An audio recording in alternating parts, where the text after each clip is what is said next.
നെല്ല് സംഭരണത്തിലെ കുടിശ്ശിക തീർക്കാൻ മുഖ്യമന്ത്രി ഇടപെടുന്നു. വായ്പയെടുത്ത് സംഭരണ കുടിശ്ശിക തീർക്കുന്നതുമായി ബന്ധപ്പെട്ട കാര്യങ്ങൾ ചർച്ച ചെയ്യാൻ നാളെ യോഗം വിളിച്ചു. പ്രാഥമിക സഹകരണ സംഘങ്ങളിൽ നിന്ന് 500 കോടി രൂപ വായ്പയെടുക്കും. 24 ബ്രേക്കിംഗ്. ആർ ശ്രീജിത്ത് ഉണ്ട് തിരുവനന്തപുരത്ത് നിന്ന് വിവരങ്ങളുമായി.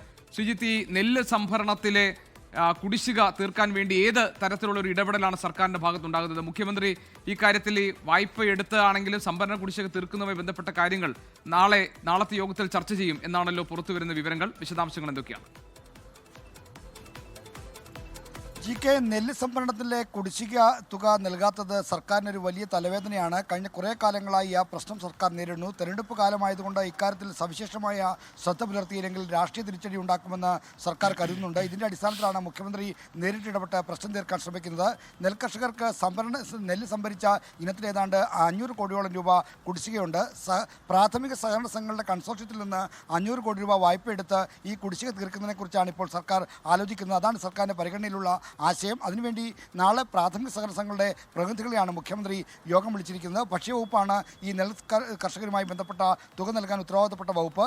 ഭക്ഷ്യവകുപ്പിൻ്റെ കീഴിൽ നടക്കുന്ന യോഗത്തിൽ നാളെ മുഖ്യമന്ത്രി നേരിട്ട് പങ്കെടുക്കും. നാളെ മുഖ്യമന്ത്രിയുടെ ചേംബറിലാണ് ഈ 10 മണിക്ക് യോഗം നടക്കുന്നത്. ഈ യോഗത്തിൽ വെച്ച് സഹകരണ കൺസോർഷ്യത്തിൽ നിന്ന് 500 കോടി രൂപ വായ്പ എടുക്കാനുള്ള തീരുമാനം ഉണ്ടാവും.